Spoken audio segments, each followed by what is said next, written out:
Фильм 2014 года основан на диснеевском мультфильме «Спящая красавица» 1959, где впервые на экранах появилась злая колдунья Малефисента. Для большей реалистичности персонажей «Спящей красавицы» Уолт Дисней настоял на съемке живых актеров в костюмах, которые послужили моделями для мультипликаторов. Так, свою внешность, пластику, мимику и голос Малефисенте подарила известная бродвейская актриса Элеонор Одли. Надо же, какое блестящее общество! Изначально художник Марк Дэвис хотел использовать красные и черные цвета в одежде героини. Красный символизировал языки пламени, а рога делали Малефисенту похожей на дьяволицу. Но в итоге Дэвису пришлось пойти на компромисс и заменить красный цвет на лиловый, чтобы сделать образ чуть менее агрессивным. Малефисента стала одним из самых ярких и лучших злодеев Дисней. В фильме ее образ был максимально приближен к анимационному оригиналу, в отличие от характера. В мультипликационной версии она была однозначно отрицательным персонажем, без намека на доброту. Они безнадежны. Все они только позорят злодейство. Анджелина Джоли очень тесно сотрудничала с дизайнерами костюма и макияжа, чтобы разработать грозный образ Малефисенты. Руководители Дисней возражали, надеясь использовать красоту Джоли в маркетинге фильма, но актриса настаивала на том, чтобы персонаж сохранял более пугающий вид анимационного воплощения и спящей красавицы. Король умоляет. Моли еще. Анджелина Джоли не раз восторгалась работой, которую проделала Одли. Мне нравится, как нарисована оригинальная Малефисента и как ее озвучила Одли. Я смогу впервые за 16 лет заснуть спокойно. В целом, образ получился очень сильным и элегантным. И кажется, что героине нравится быть злодейкой, рассказывала Джоли в одном из интервью. Актриса признавалась, что очень любила Малефисенту, когда была маленькой. Колдунья одновременно пугала и притягивала Джоли, и уже в детстве Анджелина понимала, что в этом персонаже скрывалось намного больше, чем казалось на первый взгляд. Многие критики отмечают, что наиболее удачными сценами с Джоли стали именно те, где актриса копировала надменные и ироничные интонации Одли, а также зловещий хохот.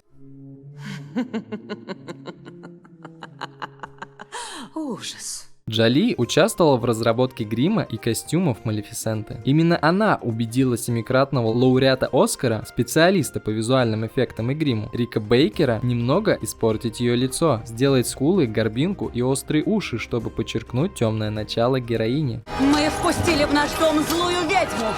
Мужика бы тебе нормального. Чтобы пластические накладки в точности соответствовали изгибам лица Анджелины Джоли, гримеры сначала сделали слепок головы актрисы и отлили гипсовый бюст. Его использовали впоследствии, чтобы подгонять резиновые накладки на скулы и уши. Все это клеилось на специальный состав из кокоса и органового масла для нейтрализации клея, чтобы кожа актрисы не пострадала. Процедура наложения сложного пластического грима занимала ежедневно около 4 часов для главной героини, а также по несколько часов уходила на нанесение грима остальным персонажам. Кроме того, Джоли использовала специально раскрашенные линзы, из-за чего на экране создается эффект одновременно зеленого, желтого и синего оттенков цвета глаз. Мы заполучили нечто бесценное. Ее.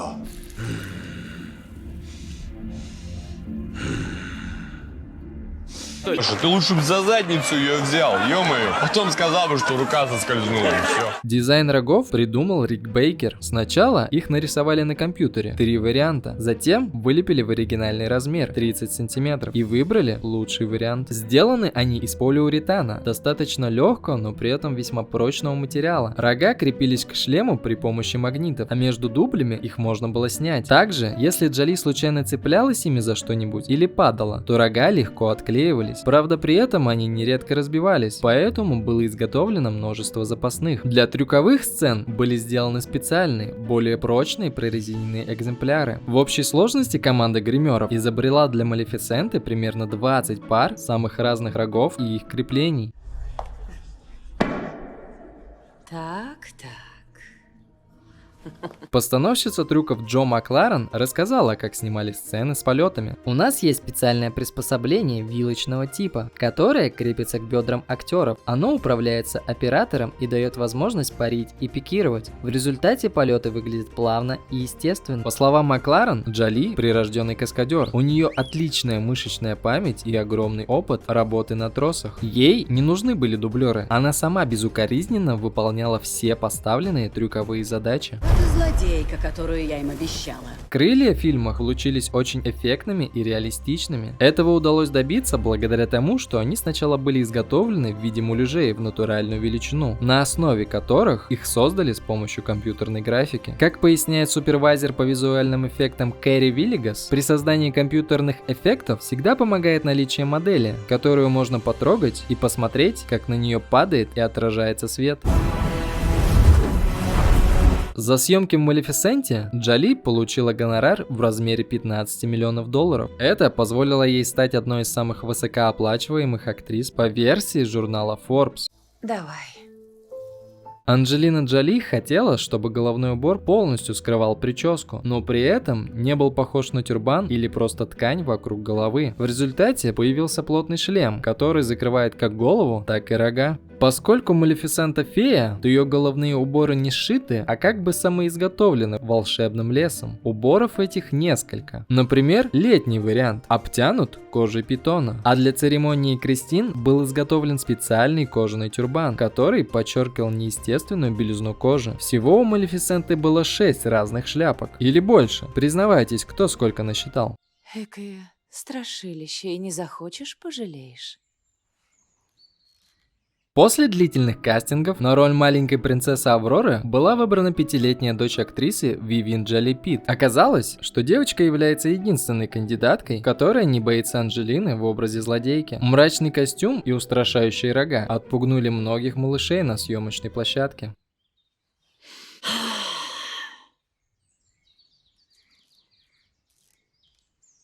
Пригадкое чудище. Когда волшебница не в настроении, ее магия приобретает зеленые оттенки, а когда добра – золотые.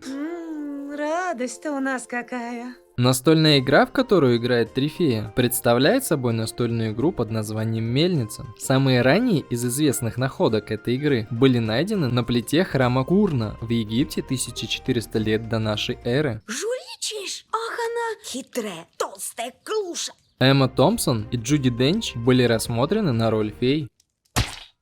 На роль Стефана рассматривался Джуд Лоу, прежде чем Шарлотта Копли был выбран.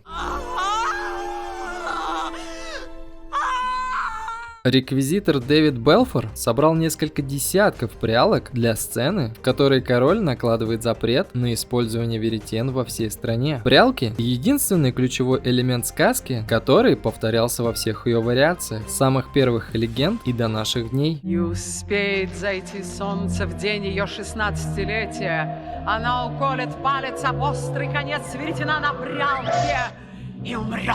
Принцесса очнется от этого мертвого сна, но лишь испытав поцелуй любви. Логан Маршалл Грин, Джордж Благден и Джим Стёрджес рассматривались на роль Диаваля, которая в итоге досталась Сэму Райли. Почему я в этом уродском обличии?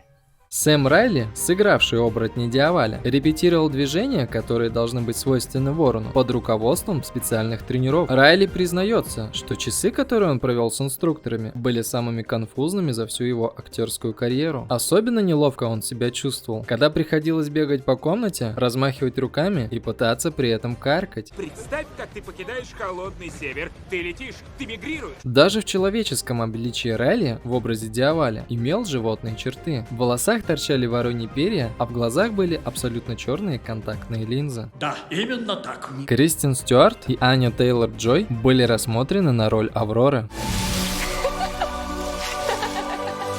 Малефисента в переводе на русский означает «зловредина». В фильме ответственно подошли к визуализации персонажей. Так, дизайнеру по костюмам Анни Шепард и ее команде пришлось шить более 2000 различных нарядов, буквально вручную. Феи сшили. В актерском составе фильмов о колдунье 1 лауреат Оскара, Анджелина Джоли и 4 номинанта: Имельда Стаунтон, Лесли Мэнвилл, Мишель Пфайффер и Чивитель Эджиафор. Птица Феникс. По легенде, была прародительницей темных эльфов. Фильм «Малефисента. Владычица тьмы» вышел в прокат в том же году, что и Люди Икс. Темный Феникс. В обеих лентах в сюжете фигурирует Феникс. Жалкие людишки уничтожены. Для съемок было создано много красочных и масштабных декораций. В общей сложности было выстроено около 40 декорированных площадок, начиная с небольшой комнатки 3 на 3 метра и заканчивая большим залом площадью 462 квадратных метра. Специально для съемок картины была создана точная копия Королевского дворца из мультфильма «Спящая красавица». Пол во дворце был покрыт настоящими мраморными плитами, а в интерьере использовался подлинный антиквариат. На строительство и украшение площадки у 250 строителей и 20 художников ушло около 14 недель. Декорации невзрачного домика, в котором прошло детство Авроры, были выстроены на площадке лондонской киностудии Pinewood Studios. Сам дом был сложен из бруса, а крыша была покрыта соломой вручную, по технологии, которую используют профессиональные кровельщики. Во всей Великобритании наберется не более 1000 специалистов, которые зарабатывают столь экзотическим ремеслом. Приветствую, Ваше Величество. Для того, чтобы движения фей были легкими и ловкими, как у настоящих волшебных существ, актрисам пришлось немало потрудиться. Они 3 недели брали уроки у артистов цирка Дю Солей.